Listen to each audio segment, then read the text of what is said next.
Muy buenos días. El día de hoy vamos a analizar un tema que es de mucha importancia en términos de contabilidad nacional y es la balanza de pagos. Vamos a analizar primeramente lo que es el concepto, qué partes integran la balanza de pagos, vamos a analizar con algunos ejercicios qué tipos de conceptos podemos incluir en cada uno de estos apartados.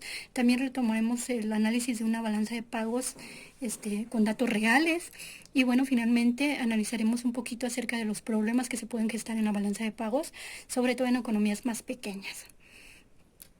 Bueno, primeramente establecemos el concepto de balanza de pagos, que es un registro contable de las transacciones e intercambios que establece una nación con el resto del exterior. Estos intercambios, estas transacciones implican todo intercambio, toda transacción que se realiza en términos de bienes, de servicios, de activos, y que bueno, va a tener un registro contable dependiendo de si el país lo efectúa hacia el extranjero o el extranjero hacia el país, y a continuación vamos a ir viendo cómo se establecen estos criterios, ¿no? La balanza de pagos o la estructura de la balanza de pagos sigue una serie de lineamientos conforme a lo que establece el Fondo Monetario Internacional. El Fondo Monetario Internacional, ya hemos mencionado en otras clases, que es una institución financiera que de alguna manera regula, adecúa y establece ciertos mecanismos, criterios y lineamientos para llevar a cabo un mejor manejo en términos de finanzas, de capitales de una nación. Entonces, bueno, es así que a partir del año 2009, el Fondo Monetario Internacional realiza una serie de cambios en torno a cómo contabilizar esta balanza de pagos, y a partir de esa fecha, bueno, las instituciones de los diferentes países o la mayoría de los países que existen en el mundo pues siguen estos lineamientos. En el caso de México, bueno, el Banco de México sigue esta serie de lineamientos y que son las que nosotros presentamos a continuación. El Fondo Monetario Internacional establece que la balanza de pagos se va a componer por 4 grandes rubros: la cuenta corriente, cuenta de capital, cuenta financiera y errores y omisiones, siendo cuenta corriente y financiera la que mayor peso van a tener en la balanza de pagos de una nación, que generalmente para economías más pequeñas y también para algunas economías grandes la cuenta corriente es la que tiene un poquito mayor de problemas, y que bueno, la cuenta financiera sobre todo es la que se le da un fuerte impulso para cuando hay un problema aquí, pueda ayudar a esto. ¿Cómo lo va a hacer? Ahorita lo vamos a ver. Entonces, bueno, decimos, hay 4 aspectos fundamentales: cuenta corriente, cuenta de capital, cuenta financiera, errores y omisiones. ¿En qué consiste cada uno? Bueno, analicémoslo. Y bueno, decimos, dentro de la cuenta corriente, ¿qué podemos incluir? La cuenta corriente es, digamos, el saldo de la balanza comercial. ¿Qué es lo que se incluye aquí? En primera, bienes y servicios. Los bienes, bueno, de alguna manera ya todos comprendemos que un bien implica todo artículo tangible, ¿no? Un servicio, digamos, a diferencia de los bienes cuando se realiza una compra o una transacción, implica que el, el vendedor ceda el producto al comprador, mientras que en los servicios no. Digamos, se hace uso de ciertos bienes o de ciertos conocimientos para favorecer sí, favorecer o ayudar en la necesidad de la otra persona que adquiere ese servicio. ¿Qué mercancías podemos encontrar? Cualquier cosa tangible: un auto, una medicina, un aguacate, una computadora, un reloj. Es que si se compra, el vendedor lo tiene que ceder al comprador, ¿no? Pero en la cuestión de los servicios, no. Únicamente se hace uso de algunos bienes para prestar un servicio, como qué, como el turismo, ¿no? Los fletes de transporte, servicios de cualquier empresa, el servicio de una aseguradora, y que puede ser, digamos, en términos internacionales. Por ejemplo, una persona que va a viajar al extranjero puede adquirir un seguro médico, ¿no? O, por ejemplo, un extranjero que viene a nuestra nación a realizar cualquier actividad turística, también implica la demanda de un servicio. Pero bueno, no solamente en términos de servicio, también un producto. Por ejemplo, nuestra nación produce bastantes aguacates, podemos enviarlos al extranjero. Se producen automóviles, se envían al extranjero. Hay artículos o productos que no se producen a nivel nacional y que tienen que adquirir. Entonces, digamos, cuando nosotros los mandamos, implica una venta. Cuando los adquirimos, implica una compra, ¿sí? Aparte de la cuenta de bienes y servicios, digamos que es lo más fácil o lo que generalmente nosotros representamos en la cuenta corriente, también existe otro balance que se le conoce como balance primario. El balance primario es lo que en términos de la estructura que presentaba anteriormente el Fondo Monetario Internacional se le conoce como rentas y que no es otra cosa que el pago de derivados por la realización de trabajo entre países. Aquí pueden existir, digamos, intereses, utilidades, dividendos que está generando el factor capital. Puede ser factor trabajo o factor capital y que de alguna manera genera algo, ¿no? Entonces, digamos, en esta cuestión vendrá denotándose todo lo que se conoce como rentas. Yo incluí aquí el término rentas, aunque bueno, ya de acuerdo a la nueva contabilidad establecida por el Fondo Monetario Internacional, el concepto correcto es denominarlo como balance primario. El balance secundario es lo que anteriormente se conocía como transferencias. Esto, digamos, no implica el intercambio, prestación de un trabajo a cambio de otra cosa. Aquí únicamente hay una transferencia de manera unilateral. Digamos, no implica la contraprestación de algún bien o de algún servicio, como es el caso de una donación o una remesa, que únicamente se va a establecer de un país al otro. Por ejemplo, hay un sismo o hay una inundación, entonces puede implicar una donación o puede implicar, digamos, el flujo de las remesas de los inmigrantes latinoamericanos hacia Estados Unidos. Entonces, los inmigrantes envían remesas hacia México, digamos, es de una sola dirección, sin implicar que de México se regrese otra cosa hacia Estados Unidos o de Chile se regrese otra cosa, o algo a cambio hacia Estados Unidos. Únicamente hay una sola dirección, la donación también. Si le envía Inglaterra, si le envía Australia, si le envía China a Latinoamérica, implica que de allá va a llegar hacia Latinoamérica. Entonces no hay, digamos, dos direcciones sobre un intercambio, a diferencia de estos que sí lo tienen. Entonces ya decíamos, bueno, ¿qué es lo que va a entrar aquí? Todo lo que tiene que ver, digamos, con la producción de un bien o de un servicio, contabilizado de una manera distinta, de acuerdo a lo que nosotros estemos denotando. Ahora, el otro apartado, ya habíamos dicho que de los 4 apartados que se manejan en la balanza de pagos, la cuenta corriente y la cuenta financiera, digamos, son los más importantes. Sin embargo, aquí hay un apartadito pequeñito, lo que es la cuenta de capital. La cuenta de capital, ¿qué va a incluir? La cuenta de capital incluye transferencias de capital entre residentes y no residentes, así como adquisición y disposición de activos no financieros. Esto es como, por ejemplo, ¿a qué se hace referencia? Se puede transferir, por ejemplo, la venta de una marca registrada. Es decir, en un país dado se tiene una marca Coca-Cola y se va a transferir esa marca o se va a vender a otra nación. Entonces va a implicar de alguna manera compra o venta. ¿Por qué? Porque posteriormente eso va a generar ingresos o recursos. Recordemos que en cuenta corriente se establece más intercambio en términos de bienes y servicios. Y en cuenta financiera y en cuenta de capital más relacionado a dinero. Entonces, bueno, podemos ejemplificar en la cuenta corriente la venta de una marca o la venta de derechos de un futbolista, por ejemplo. O sea, un equipo de fútbol posee a alguno de estos jugadores y de alguna manera, bueno, los va a vender a otro equipo que bueno, le va a generar de alguna manera ingresos en un periodo futuro. Pero bueno, esa compra y esa venta, si se realiza entre naciones, se tiene que registrar en una balanza de pagos. Ajá. Entonces decíamos, cuenta corriente son bienes, servicios o todo lo relacionado con, digamos, con los factores productivos. Cuenta de capital tiene que ver con transferencia de capital entre los residentes de una nación para otra nación, ¿sí? Que en este caso, por ejemplo, se está transfiriendo la marca o los derechos de un futbolista, ¿no? En la cuenta financiera, ¿qué es lo que se va a incluir? La cuenta financiera tiene 5 componentes. Cuenta de inversión directa, indirecta, derivados financieros, otras inversiones y activos de reserva. Pero los más importantes son estos dos. Vamos a ver más adelante por qué. La cuenta de inversión directa significa la compra de activos físicos, o sea, bienes que por sí mismos no van a generar utilidad, pero que son fuentes de servicios. Por ejemplo, una empresa, una fábrica, una planta, un terreno, algo que al producir otra cosa nos va a generar ingresos. También aquí pueden entrar la compra de acciones.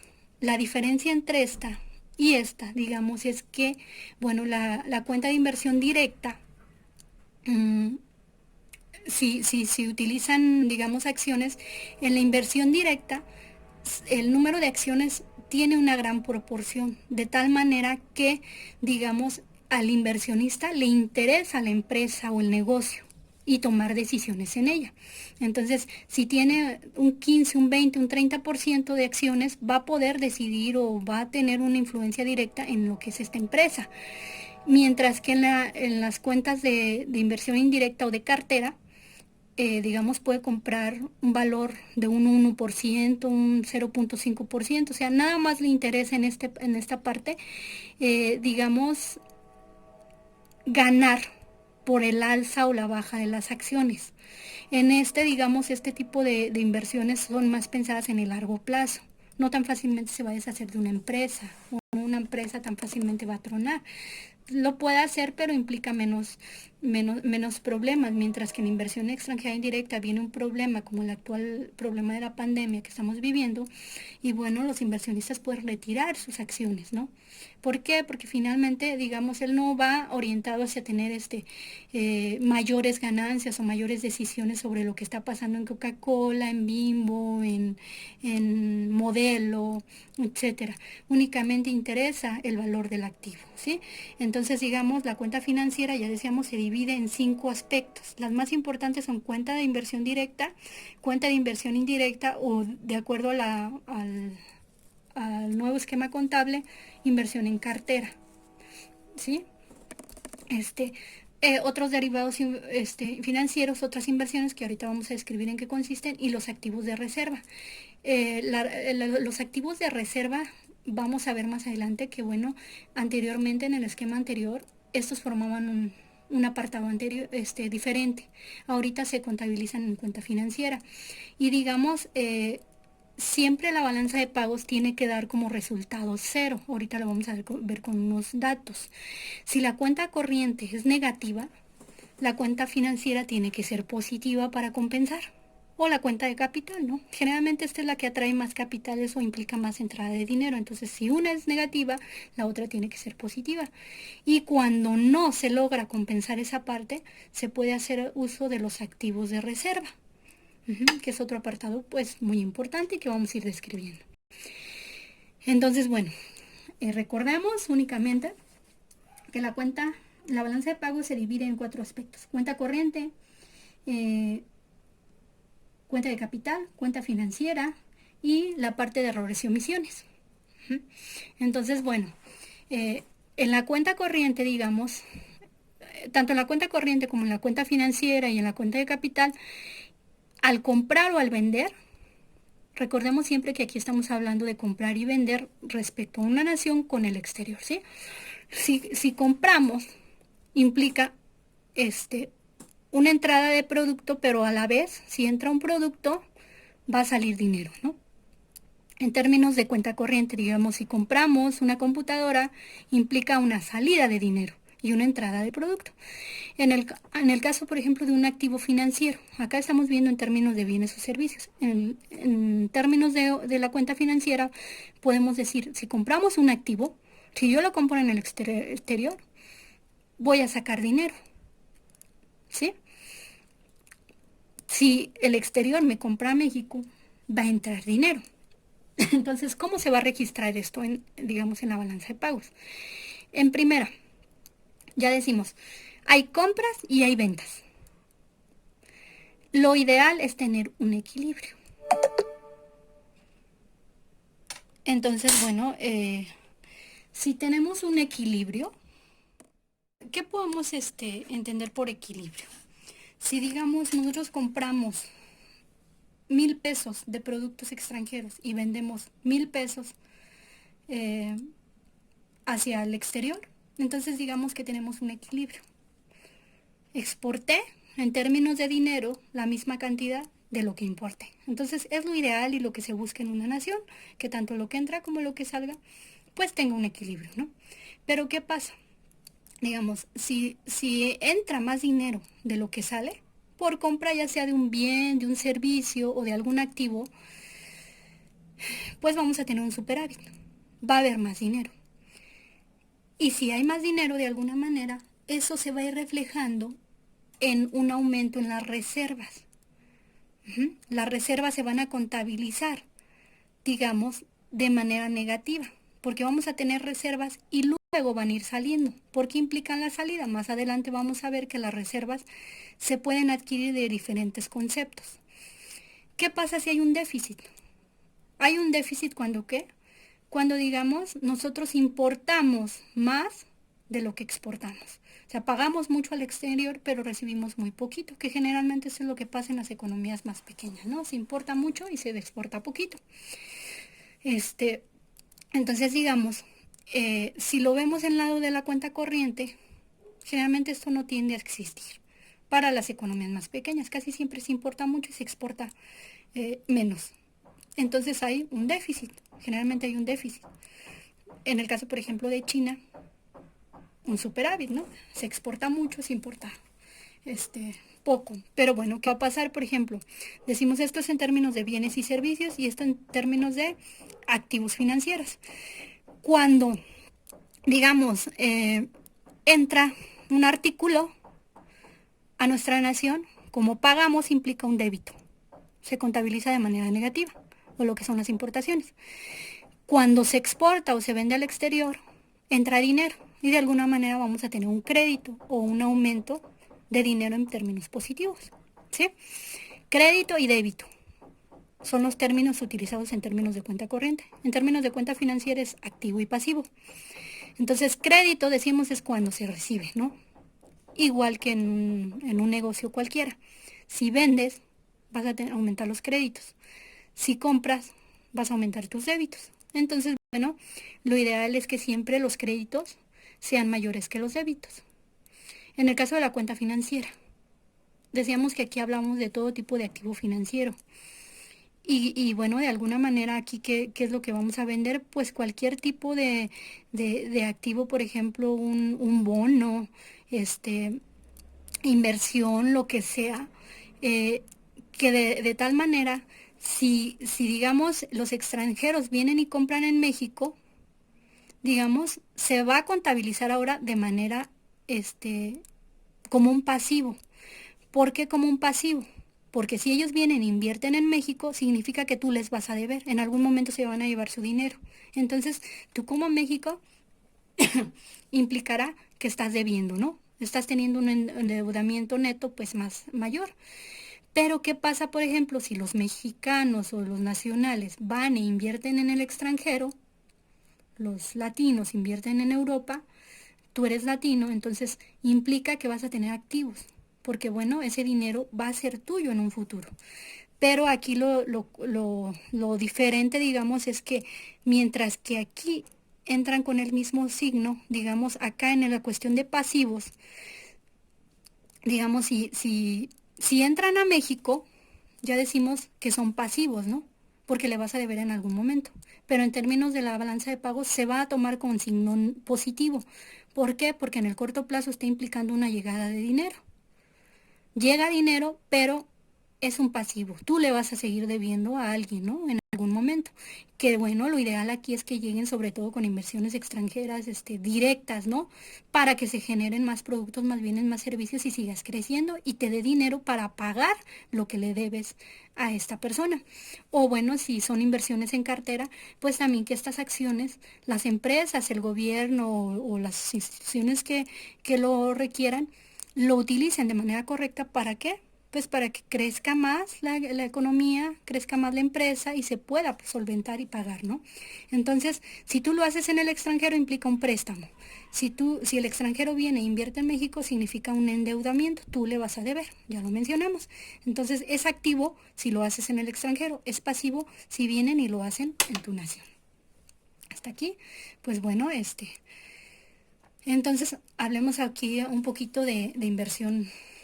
Ya hablamos de la cuenta corriente. La cuenta corriente creo que de alguna manera es muy fácil de entender porque estamos hablando de cosas tangibles, ¿no? O de algún servicio que si lo compramos es negativo porque vamos a mandar el dinero. Si lo vendemos, va a implicar una entrada, ¿no? De dinero. Pero bueno, lo que más nos cuesta un poquito de trabajo entender es la parte de la cuenta financiera. Y vamos a analizar aquí un poquito de la inversión extranjera directa. Por ejemplo, aquí analicemos, si una empresa residente en México es adquirida por una empresa residente de Estados Unidos, ¿qué va a pasar? Ujú. Si Estados Unidos viene y compra a la empresa mexicana, va a implicar una entrada de dinero, ¿verdad? En la balanza de pago se va a sumar de alguna manera ese dinero, pero va a implicar que aumenten los pasivos, porque finalmente, digamos, eso va a implicar uh, un, digamos, un endeudamiento, ¿no? Si en algún momento, pues, esta empresa sale. Ahora, ¿qué es lo que pasa? Una empresa residente de Alemania construye una planta en México con capital propio, o sea, viene y hace una inversión extranjera directa. Ya habíamos dicho que las inversiones extranjeras directas son sobre todo cuestiones tangibles o acciones en empresas, pero con la idea de producir más a largo plazo, ¿no? Entonces, si la empresa alemana viene y construye en México, pues va a significar una entrada de dinero, ¿no? Se suma ese dinero a la balanza de pagos, pero significa un pasivo porque en el futuro tú le vas a deber. Ahora, ¿qué pasa? Por ejemplo, una empresa residente en México compra una empresa residente en Estados Unidos. O sea, el mexicano invierte en Estados Unidos. Entonces, aumentan los activos, porque de alguna manera tú estás poseyendo algo más hacia afuera. Pero bueno, finalmente, a la hora ya de sumarla, va a sumarse con signo negativo porque implica una salida. ¿Sí? Aunque digamos, en la balanza de pagos se registre con este signo, finalmente se termina sumando o restando. Y eso lo vamos a ver aquí a continuación con una balanza de pagos real. Entonces, bueno,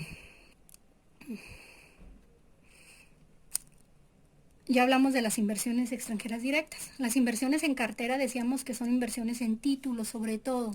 Títulos de inversión que, bueno, no van dirigidos sobre todo a qué, a adquirir control sobre una empresa, únicamente ganancias en el corto plazo. Y bueno, los títulos, en algunas ocasiones decimos las inversiones en cartera se realizan sobre todo en la bolsa de valores. No, y no solamente son de empresas, las puede realizar el sector público, el sector privado y pueden existir diferentes formas de instrumentos. ¿Quiénes lo pueden emitir? La banca comercial, el Banco de México, cualquier empresa, documento. Que ellos mismos establezcan. Solamente aquí recordemos pues que sí tiene que ser entre nacionales y extranjeros. Anteriormente, digamos, la inversión en cartera se contabilizaba de esta manera. Ahora en el nuevo esquema ya se especifica, digamos, de dónde viene. Banco de México pertenece al sector público, Banca de Desarrollo al sector público no financiero, la banca comercial como lo es Banorte, Bancomer y todo esto pertenecen al sector privado, ¿sí? Entonces, y pueden ser de corto plazo o de largo plazo, es decir, que se emitan para financiarse en 3 meses o en un año, en 2 años, en 3 años. Dependiendo del tiempo es corto o largo plazo y eso lo vamos a ver en otras clases ya sobre finanzas. Entonces, bueno, esta es la manera en cómo se va a financiar la inversión en cartera. Uh-huh. Y bueno, vamos a ver, por ejemplo, aquí un caso de una balanza de pagos. Esta es la balanza de pagos para el caso de México en el 2018-2019. Primero viene por trimestres, los 4 trimestres y luego el resultado del valor anual. Y tenemos que, bueno, la cuenta corriente para el año 2019 fue negativa, en 2.444 millones de dólares. Es decir, se compró más de lo que se vendió en términos de bienes y de servicios, de renta y de transferencias. Ajá. También en cuenta de capital, que habíamos dicho que podían ser la venta, por ejemplo, de una marca registrada y este tipo de cuestiones, también fue negativa. O sea, compramos más del exterior que de lo que hay en el interior. Y sobre todo, pues lo sabemos porque las grandes empresas vienen del extranjero, entonces tiene de alguna manera lógica de estos intercambios, ¿no? Y la cuenta financiera, que ya decíamos, cuenta financiera, viene el rubro de, sobre todo, inversión en cartera e inversión directa, ¿no? Y bueno, esta, ya decíamos, recordemos aquí, en la cuenta financiera, que aunque sea negativa, es negativa porque es un pasivo. ¿Qué es un pasivo? Que entran a México y al entrar le vamos a deber, por eso es negativa, pero a la hora de contabilizarlo se contabiliza de manera positiva. ¿Por qué? Porque implica llegadas de dinero a nuestra nación, ¿no?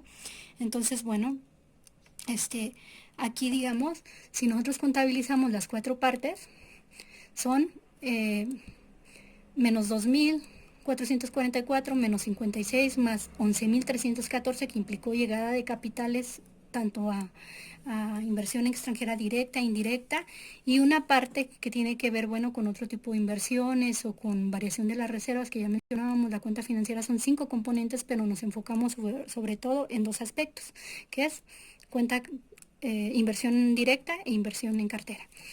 Entonces, bueno, esta fue negativa, esta fue negativa, esta fue positiva. Aquí sí llegaron más capitales de los que salieron. Y la parte de los errores y las omisiones, que bueno, si los sumamos nos va a dar como resultado 0. Si esto no nos llegara a dar 0, tenemos que intervenir en una partecita que se llama cuenta financiera, haciendo uso de las reservas internacionales.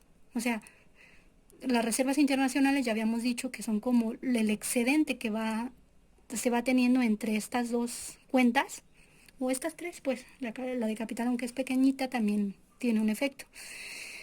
Si aquí vamos teniendo saldos positivos, o sea, tenemos entradas de dinero de todo esto, bueno, al final de cuentas, si exceden, esa partecita se va acumulando en las reservas internacionales.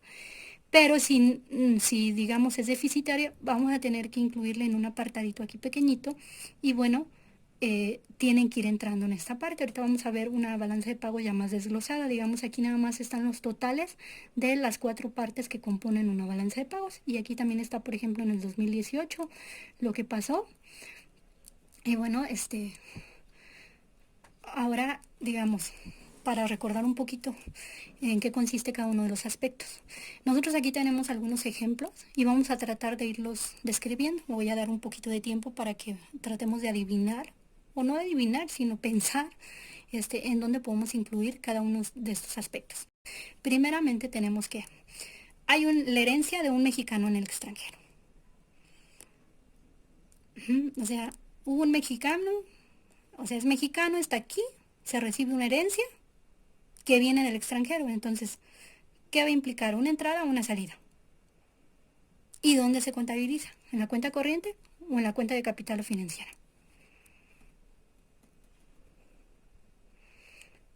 Ok. Bueno, expliquemos esta parte. Esto forma parte de una, digamos, de una transferencia de manera unilateral, porque la herencia, digamos, no implica un trabajo del heredero a cambio de que se le entregue la herencia. Nada más fue del exterior a México.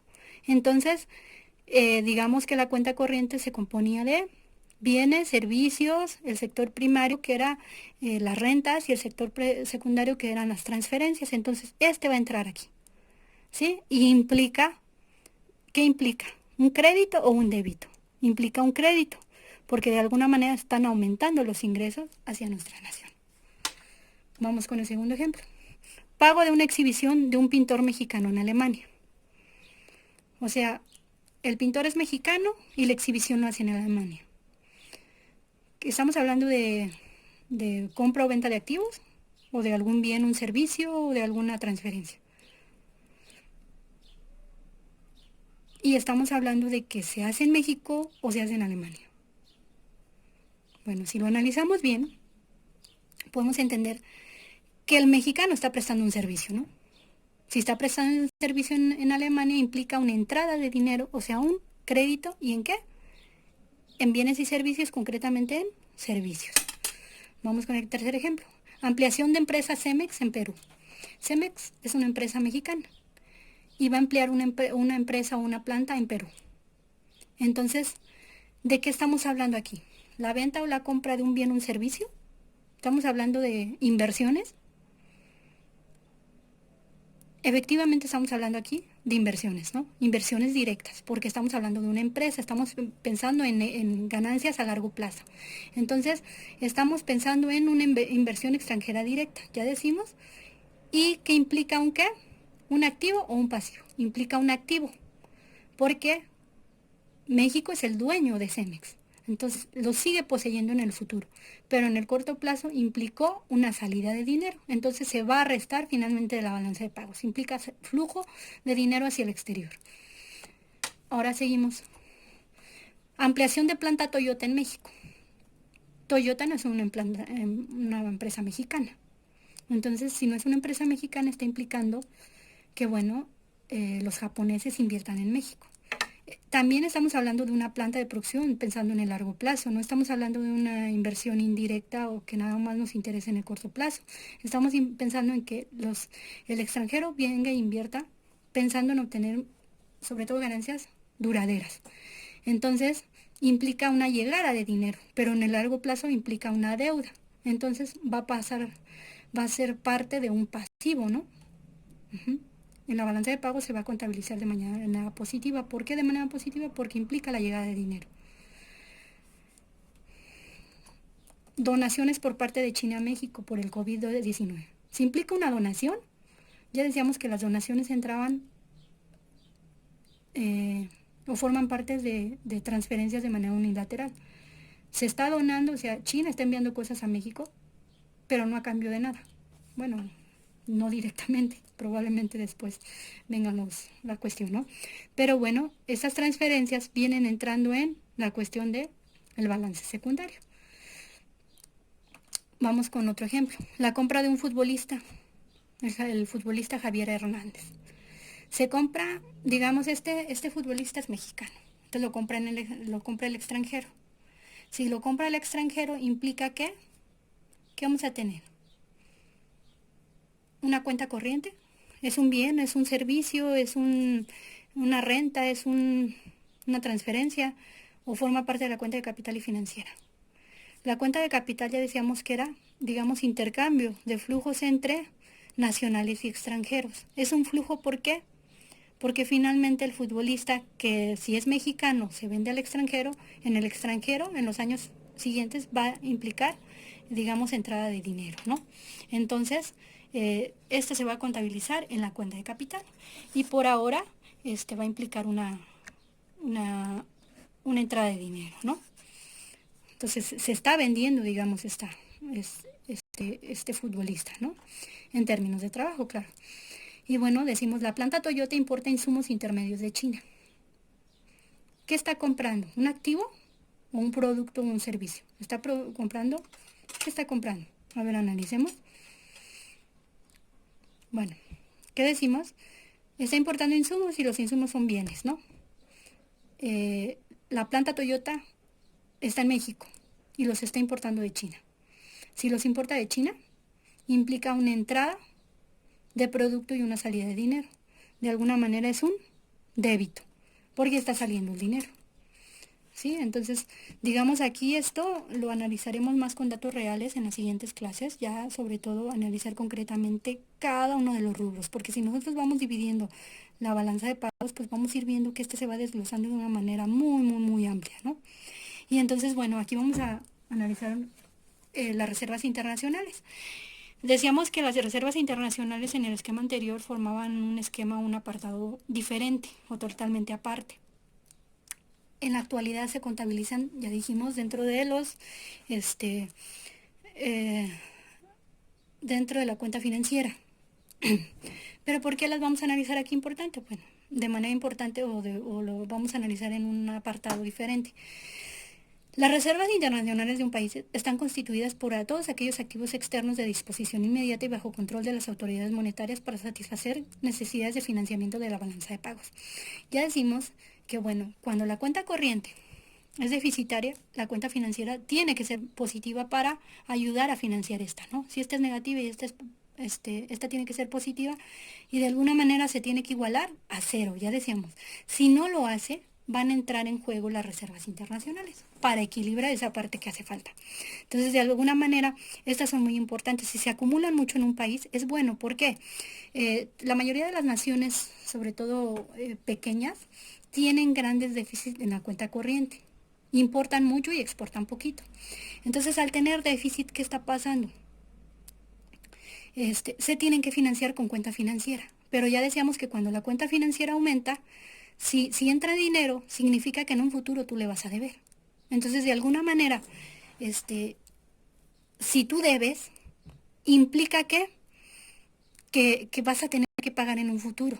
Y si las reservas son pequeñitas, pues los inversores no van a venir a invertir porque podrían decir, bueno, hay muchos inversionistas en México, o en Perú, en Chile, en Brasil, pero hay poquitas reservas. Si hay pocas reservas, probablemente no me pagan. Y si no me pagan, mejor no invierto. Entonces, va a generar, digamos, de alguna manera confianza. Ahora, otro aspecto muy importante, ¿cuál es el otro aspecto? Limitar efectos adversos de contagio en casos de turbulencias. Por ejemplo, ahorita lo que estamos viendo con la cuestión del coronavirus o de la pandemia. Todas las economías se contagian y se generan turbulencias financieras. ¿Por qué? Porque se deja de invertir, hay caos, hay miedo. Entonces, para evitar esto, se tiene un nivel de reservas alto para que, pues, ya decíamos, ¿no? Para asegurar que nosotros podemos pagar. Y aparte de esto, digamos, también para intervenir en la compra y venta de activos. Si está ese dinero disponible, se puede hacer de uso para comprar y vender lo que se requiera.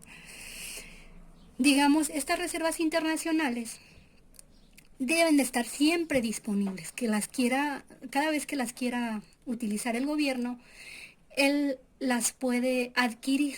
Vamos a ver más adelante cómo se componen estas reservas. No es dinero, digamos, pesos o dólares, o no es la moneda nacional. Generalmente se adquieren ciertos activos en donde se guardan y en el momento en que yo los requiera, yo puedo intercambiarlos, yo puedo canjearlos y el costo es mínimo y no debe de afectar de alguna manera el valor que tiene ese activo.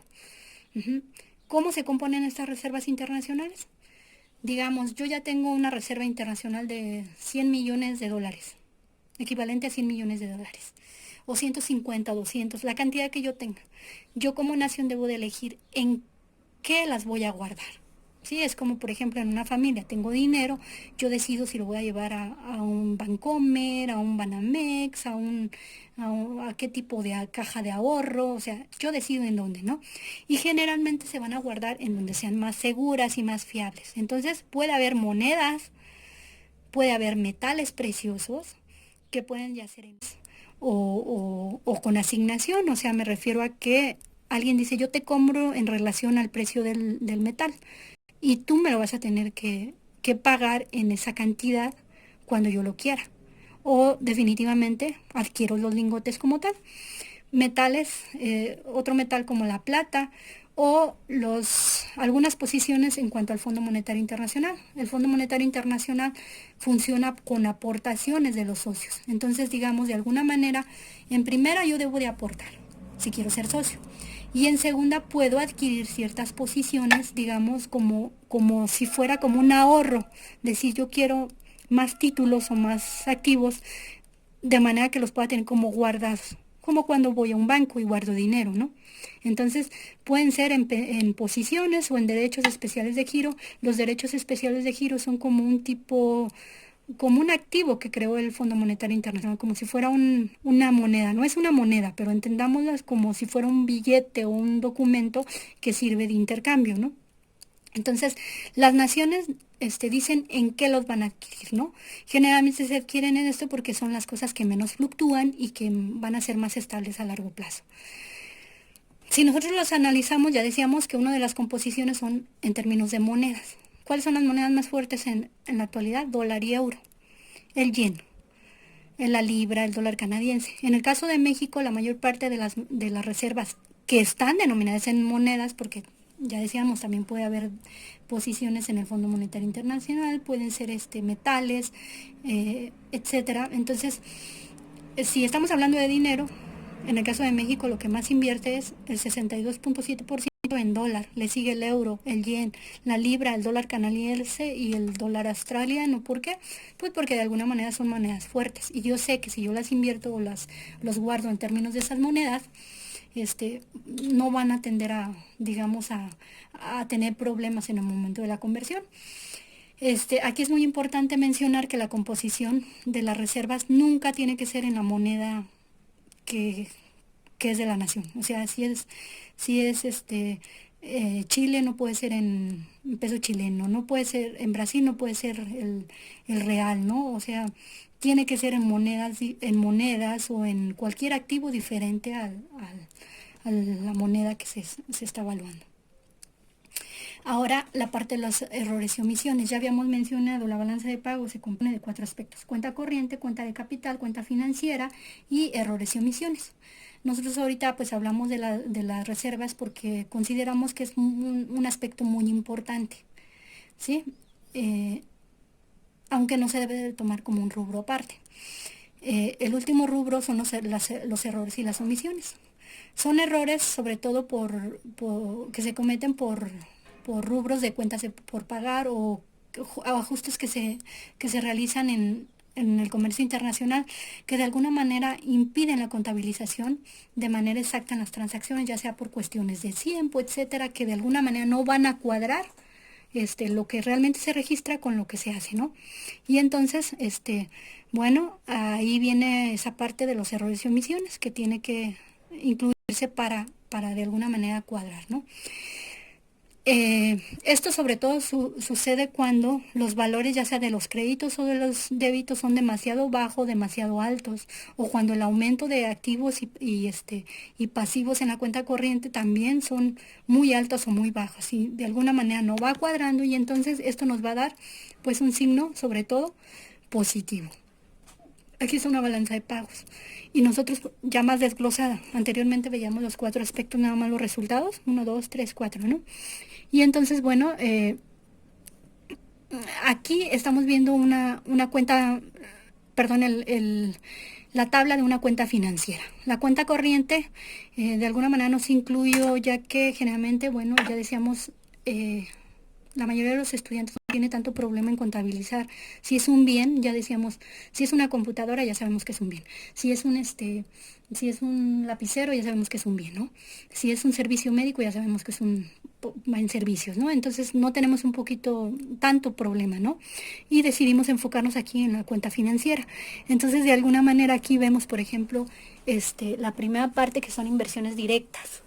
Y por ejemplo aquí, ya se va desglosando. Si, por ejemplo, se hizo la inversión directamente a la empresa o se reinvirtieron utilidades, etcétera, se van desglosando. La inversión en cartera, ya habíamos dicho que la inversión en cartera no solamente la establecen las empresas, sino que también la puede establecer el Banco de México, el Banco Comercial, Banca de Desarrollo, sector financiero. O sea, todos estos sectores pueden emitir títulos, ¿no? Títulos de deuda. Y bueno, por ejemplo, aquí vienen otro tipo de inversiones.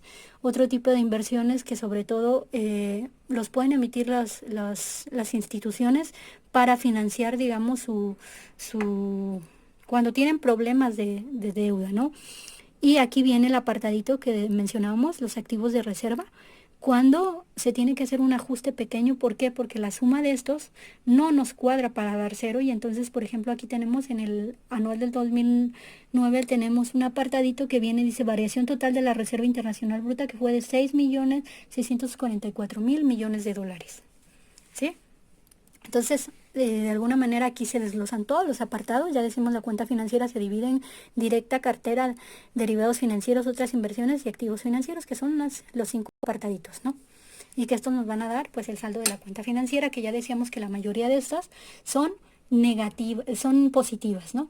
Se incluyen negativas. Si observamos aquí el signo es negativo, menos 22.000, porque implica, ya decíamos, que le vamos a deber al extranjero, pero en realidad se están sumando pues para fines de contabilidad de la balanza de pago, porque implica una entrada de dinero, ¿no?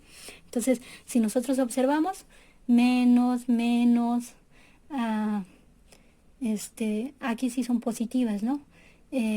Pero bueno, sobre todo aquí tenemos la inversión directa, como tuvo una gran entrada, ¿no? La inversión en cartera también. Y que esto, bueno, va a ir cambiando en la mayoría de las naciones con el actual problema que se está viviendo. Si nosotros analizamos aquí la balanza comercial, ya habíamos mencionado que la balanza comercial, ya habíamos mencionado que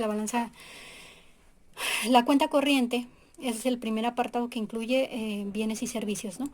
Si observamos aquí en el caso de México, por ejemplo, el color más verdecito implica exportaciones y el azul las importaciones. Entonces, generalmente, si observamos, las importaciones tienden a ser mayores que las exportaciones. Aquí otro dato, por ejemplo, si ya sumamos, si ponemos las exportaciones totales y le restamos las importaciones, nos va a dar el saldo, ¿no? Y generalmente siempre es un saldo negativo. Aquí venimos viendo el valor de cero, que indica que bueno, la mayoría de las veces importamos más de lo que exportamos, salvo unos pequeños meses aquí, ¿no? En todo este periodo. Casi siempre, ya decíamos, para las naciones más pequeñas, siempre se va a importar más de lo que se exporta. Esto en términos de cuenta corriente. Y bueno, las remesas, que es una parte muy importante, sobre todo para países latinoamericanos, bueno, la cuestión de las remesas estadounidenses casi siempre van en aumento, ¿no? A veces caen y todo, pero la tendencia siempre es a subir. Ahora que analizamos la cuenta financiera. La cuenta financiera ya decíamos que era sobre todo inversión extranjera directa e indirecta. Esta sobre todo, si nosotros vemos, el saldo es cero. Es decir, lo que entra y lo que sale. Y casi siempre está por arriba de cero. Quiere decir que casi siempre entra más de lo que sale. Pero bueno, si entra más, significa que estamos debiendo también a largo plazo. O sea, estamos teniendo un endeudamiento, ¿no? Con el exterior. Y bueno, si nosotros observamos, sobre todo aquí, cuando hay crisis, los periodos de crisis, pues hay caídas fuertes, ¿no? O que vienen algunos problemas políticos, sociales, siempre tienden a caer. Aquí sobre todo, bueno, en este caso, esta es la cuenta financiera de México, pero para la mayoría de las naciones, pues esto va a caer, ¿no? Se va a empezar a ver salida de dinero de muchas naciones o de inversiones. Ahora, ¿qué pasa si analizamos la inversión extranjera directa y la de cartera?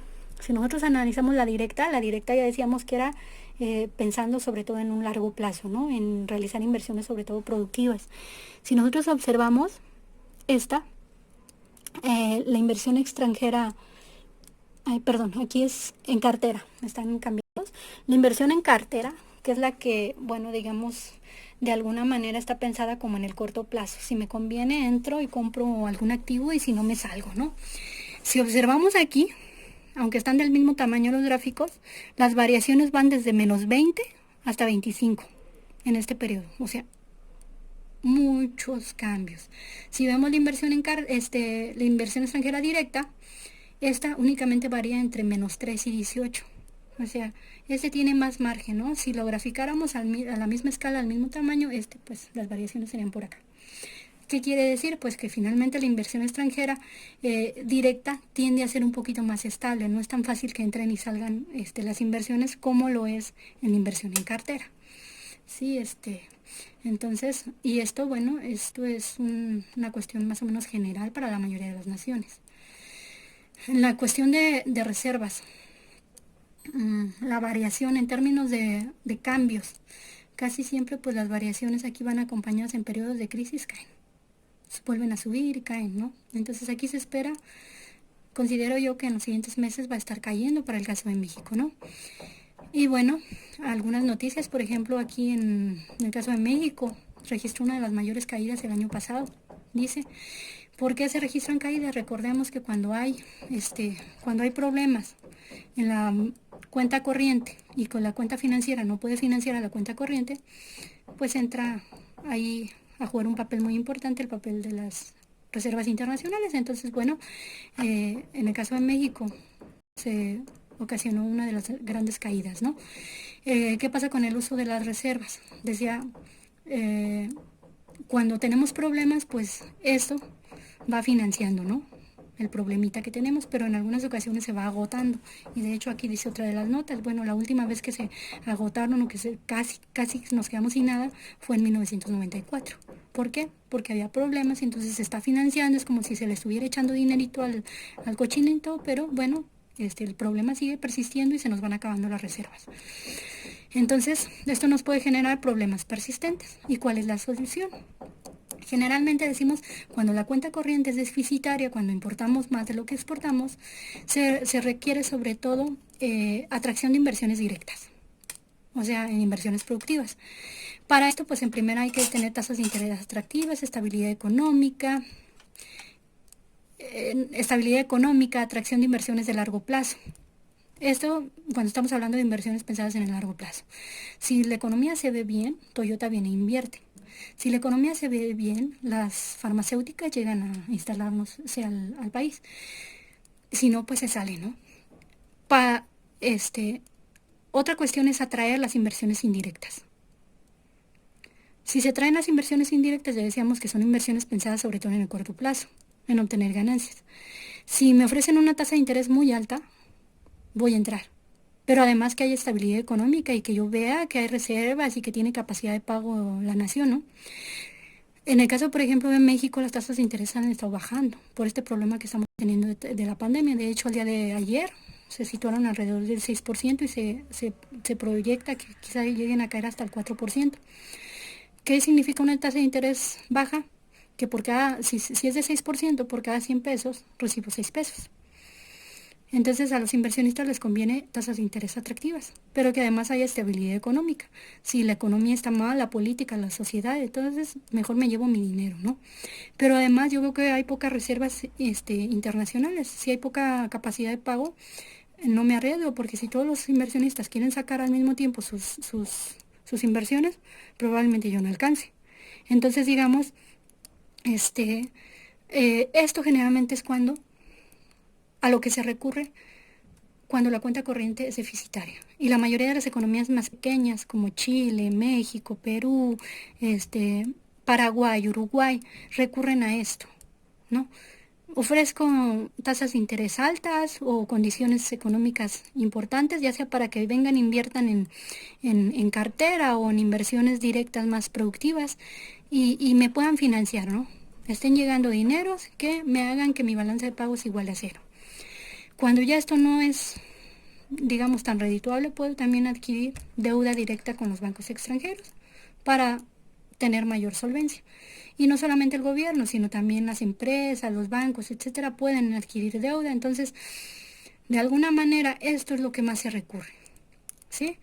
En algunas ocasiones, cuando esto no solventa el problema ni esto, se recurre a la compensación de reservas. Ya decíamos, las reservas entran, ¿no?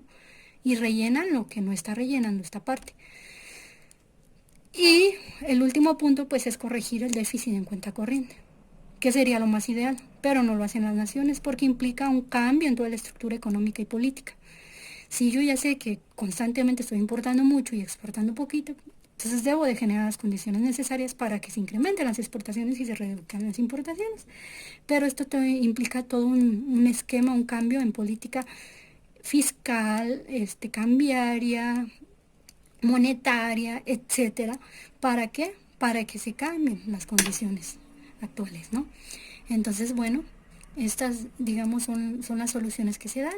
Y bueno, con esto se termina la clase del día de hoy. Les agradezco y esperemos que nos veamos en la siguiente clase, sobre todo la continuación sobre la balanza de pagos, que es lo que pretendo analizar en una siguiente clase, ya especificaciones puntuales sobre el registro contable de esta balanza de pagos. Digamos, así como vimos el esquema general de la balanza de pagos, irlo desglosando en cada uno de los rubros. Qué aspectos se van presentando en